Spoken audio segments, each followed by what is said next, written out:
El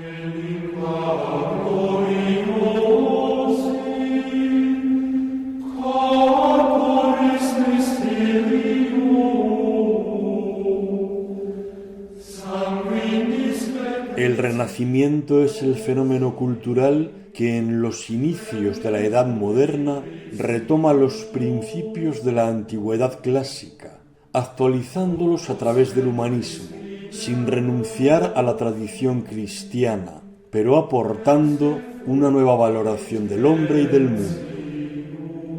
El término Renacimiento significa vuelta a la vida o volver a nacer. En contraposición a lo que de forma arrogante los teóricos del Renacimiento consideraban oscura Edad Media, se trataba de recuperar los ideales olvidados de la antigüedad. Los frescos de la estanza de la Señatura son una buena muestra de los ideales del Renacimiento. Fue el Papa Julio II, promotor de la decoración pictórica de las estancias vaticanas, quien estableció su programa iconográfico y simbólico que Rafael pintó ad prescriptum luto, es decir, conforme a las instrucciones del Papa, como testimonia Paolo Giovio, amigo del artista y su primer biógrafo.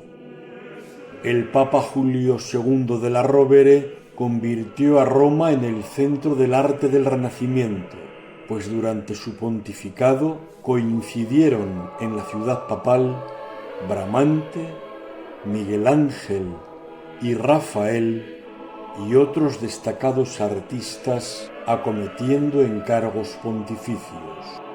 Rafael Sanzio, nacido en Urbino en 1483 y fallecido en Roma en 1520, es la cumbre del clasicismo.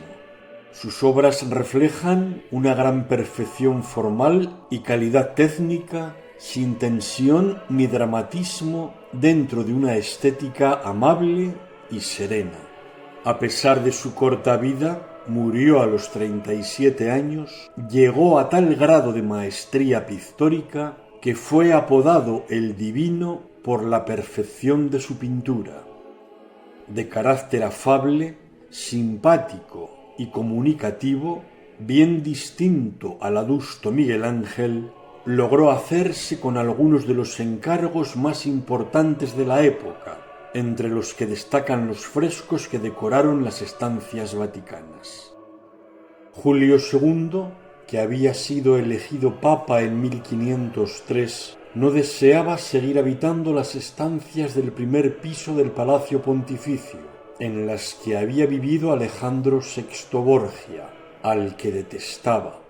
Por ello, pensó adecuar otras dependencias del Palacio Apostólico en el piso superior al que ocupó Alejandro VI, que ya habían sido habitadas por Nicolás III y Nicolás V. Julio II recurrió en primera instancia a Sodoma, Lorenzo Lotto y Perugino para pintar parte de estas salas, en las que ya había obras de Piero de la Francesca, Bramantino, Fray Bartolomeo de la Catta o Luca Signorelli. Pero parece ser que, aconsejado por Donato Bramante, el Papa encargó a Rafael la renovación pictórica definitiva de las 4 estancias vaticanas. Bramante era, como Rafael, natural de Urbino, y si hacemos caso a lo que escribió Vasari, eran parientes. En septiembre de 1508, Rafael, que entonces tenía 25 años, abandonó súbitamente Florencia para instalarse en Roma al servicio del Papa, comenzando a pintar la estancia de la Signatura a finales del verano de 1508, para concluirla en 1511, en el 8º año del pontificado de Julio II. Siguió posteriormente con las demás estancias, incluso tras la muerte de Julio II, acaecida el 21 de febrero de 1513, pues León X continuó con el plan.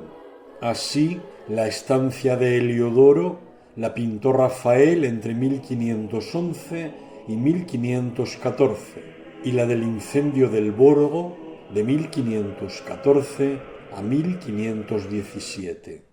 Rafael murió el 6 de abril de 1520 sin haber rematado el proyecto, y sus discípulos, siguiendo los bocetos del maestro, concluyeron la última estancia, la de Constantino, en 1524, ya durante el pontificado de Clemente VII. En la estancia de la signatura, Julio II tenía instalada su biblioteca. Esta dependencia era la sede del Tribunal de la Signatura Apostólica, donde se firmaban y sellaban los documentos papales más importantes, y de ahí su nombre. En la estancia de la signatura se proclama el maridaje entre filosofía y teología, entre razón y fe, entre antigüedad clásica y cristianismo. La estancia de Heliodoro simboliza el poder del papado, la del incendio del Borgo, la protección que el Papa dispensa a los fieles, y la de Constantino, la providencial intervención de Dios en la historia, amparando a su pueblo. Los personajes de la escena de la disputa del sacramento, pintada en el muro oeste de la estancia de la signatura, se insertan en un espacio que sirve para marcar la progresión en profundidad, introducida en primer plano por las líneas perspectivas del solado, y para organizar la composición en la que cada elemento tiene el tamaño que le corresponde según el lugar que ocupa en una conjuntada composición armónica, equilibrada y de gran carga escenográfica. Tanto los personajes como las nubes trazan una curvatura evocando la forma absidal, indicando preeminencia, a modo de la cabecera de un templo en el que se ubica el altar. La composición es simétrica, con un gran eje axial que divide en dos partes la escena, con Dios Padre, más abajo Jesucristo, y a sus pies la paloma del Espíritu Santo, completándose así la Santísima Trinidad. En la base del eje, en sucesión vertical, ya en ámbito terrenal, sobre el altar se coloca la custodia. En una lectura horizontal, la escena se puede dividir en el ámbito terrenal y el celestial, con las nubes plagadas de ángeles de separación. A su vez, el ámbito celeste marca una nítida separación, con el superior que es el que ocupa la figura central de Dios Padre, con un fondo dorado, a modo de cortina de oro con ángeles. La iluminación es homogénea, con matices suaves, que acompañan la sensación de profundidad, pero sin marcar acusados contrastes ni pretender focalizar escenas. Los colores son suaves y se aprecia una evidente compensación entre tonos fríos y cálidos, con el objetivo de contribuir con este equilibrio cromático a la percepción de una composición armónica. La disputa del sacramento es en realidad un triunfo de la Iglesia o de la fe. La identificación del fresco con el nombre de la disputa del Santísimo Sacramento es inadecuada, pues los santos y doctores nada discuten, sino que comentan y veneran, aun desconcertados y asombrados, el misterio eucarístico. Si en la escena frontera de la escuela de Atenas la humanidad trata de comprender mediante el uso de la razón la realidad de las cosas, en la disputa acepta la revelación divina como camino de salvación. En el cenit de la composición, Dios Padre, con el aspecto tradicional de venerable anciano, está bendiciendo desde lo alto, portando el mundo en su mano izquierda, simbolizando su omnipotencia. luce aureola cuadrada, girada, de forma que son visibles el vértice superior y los dos laterales. Tras el Padre Eterno aparece una cortina dorada como espacio divino, simulando un ábside avenerado plagada de ángeles.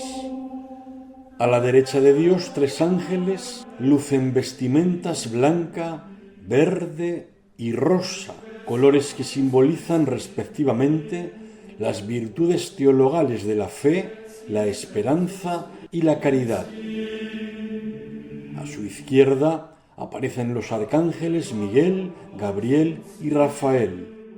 Más abajo, Jesucristo, con vestimenta blanca, aparece mostrando las llagas de su pasión redentora, adelantando el pie derecho apoyado sobre una nube. A sus pies, la paloma del Espíritu Santo completa la Santísima Trinidad. En la base del eje, en sucesión vertical, ya en el ámbito terrenal, sobre el altar, vestido con un mantel con el nombre de Julio II, pontífice máximo, se coloca la custodia, foco simbólico y perspectivo de la composición, con la sagrada forma en la que se encarnan las 3 personas de la Santísima Trinidad, bajo la especie de pan en el que una vez consagrado está el mismo Dios. Todo gira en torno a la hostia consagrada. Los círculos, figuras perfectas que simbolizan la eternidad, están presentes en el respaldo dorado del trono de Cristo, parcialmente oculto por las nubes y los personajes, en el fondo de la paloma del Espíritu Santo y en el viril del ostensorio que contiene la sagrada forma. A los lados de la Trinidad y la custodia que marcan el eje, se disponen los personajes en 2 semiciclos concéntricos sobrepuestos. En lugar preeminente, realzados por una nube más elevada junto a Cristo, están la Virgen María y San Juan Bautista como principales intercesores ante Dios, evocando la deesis, y a los lados santos, patriarcas y profetas de la Iglesia triunfante. La Virgen con túnica roja alusiva al sufrimiento de la pasión de Cristo y manto azul de pureza mira fijamente a su Hijo. San Juan Bautista con la cruz penitencial y ropaje en el que se aprecian los jirones de la piel de camello vuelve la vista señalando a Jesús a modo de como lo hizo cuando se le acercó en el Jordán para ser bautizado. Ecce Agnus Dei. La paloma del Espíritu Santo irradia su luz sobre el ostensorio e inspira a los 4 evangelios de San Mateo, San Marcos, San Lucas y San Juan, soportados y abiertos por ángeles que tienen a su lado. Sobre la nube celestial, a modo de rompimiento de gloria a nuestra izquierda, están representados San Pedro, con indumentaria amarilla y azul, colores identificativos de la familia delle Rovere, a la que pertenecía Julio II, con las llaves y libro, conversando con Adán, el primer hombre que mira atentamente al primer papa, mientras cruza sus manos delante de la rodilla derecha, cruzada a su vez sobre su pierna izquierda. San Pedro parece estar diciendo a Adán: feliz pecado que mereció tal Redentor. A la izquierda de Adán está un joven San Juan Evangelista, rubio, de largo cabello, escribiendo el Evangelio, al que mira un anciano rey David que tañe la cítara. Le siguen San Esteban, el protomártir, y un profeta que puede ser Jeremías. Al otro lado, el más cercano a San Juan Bautista, es un santo sin identificar, que puede ser Judas Macabeo, y le siguen San Lorenzo, con una parrilla y la palma, símbolos de su martirio, Moisés, con las tablas de la ley y los rayos que salen de su cabeza, San Mateo, pensativo y apoyado sobre su evangelio, Abraham, portando el cuchillo con el que iba a sacrificar a su hijo Isaac, y San Pablo con el libro y la espada con la que fue decapitado. En la zona inferior, los padres de la Iglesia y los teólogos, que representan a la Iglesia militante, glosan y loan las verdades de la fe. Los más cercanos al altar, en el que está expuesto el Santísimo, imitan los gestos de Platón y Aristóteles del muro frontero de la escuela de Atenas. Así como Platón indica al cielo y Aristóteles extiende su mano como para reparar en lo terrenal, el personaje de la izquierda de la custodia señala al cielo y el de la derecha a la hostia consagrada, mostrando que en la Eucaristía están la materia, el pan, convertido en el mismo Dios. A sus lados figuran los doctores de la Iglesia. A nuestra izquierda, San Gregorio Magno, retrato de Julio II, sentado en una lujosa cátedra de alabastro, con un libro abierto y los ojos fijos en la custodia, con el Liber Moralium a sus pies. Y San Jerónimo, con hábito cardenalicio, leyendo, acompañado por su león alusivo, y las epístolas y la Biblia, aludiendo a su traducción de la Vulgata. A la derecha están San Ambrosio mirando al cielo y San Agustín dictando a un concentrado joven que tiene genuflexo a su izquierda.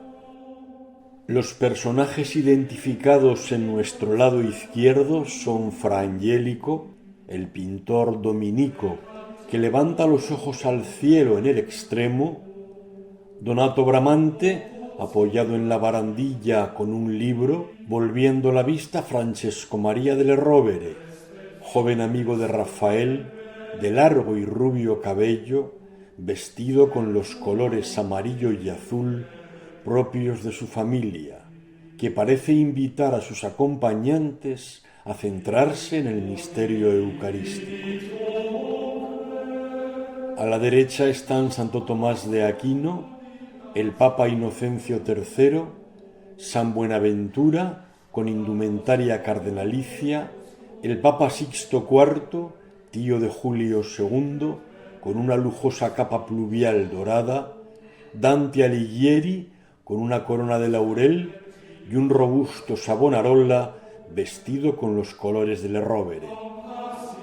Los personajes de esta parte de la composición se recortan ante un gran bloque de mármol, símbolo de la piedra angular referida en el Salmo, aludiendo a la empresa constructiva de Julio II para reconstruir la Basílica de San Pedro del Vaticano. Tras los personajes de nuestra izquierda se aprecian las obras sobre una colina, referencia directa a la construcción de la Basílica Vaticana. Las paredes de la estancia de la signatura se decoraron en función de la temática de los libros de los armarios colocados en cada una de ellas. La escuela de Atenas en el muro oriental con los libros de filosofía, la disputa del Santísimo Sacramento en el occidental con los de teología, el Parnaso al norte junto a los libros de poesía y las virtudes y la ley en la pared sur con los de derecho. Pero el significado del programa iconográfico va mucho más allá de una simple disposición de ejemplares bibliográficos por el contenido de sus volúmenes. Es una alegoría de las categorías neoplatónicas de la verdad, humana y divina, de la belleza y del bien. La estancia de la asignatura, por tanto, muestra la interconexión que debe existir entre filosofía, teología, estética y derecho. En realidad, se infiere que la teología es la culminación de la filosofía, que el catolicismo se fundamenta en la razón, que la fe no solo no entra en contradicción con la ciencia y la filosofía, sino que es su natural y perfecta consecuencia.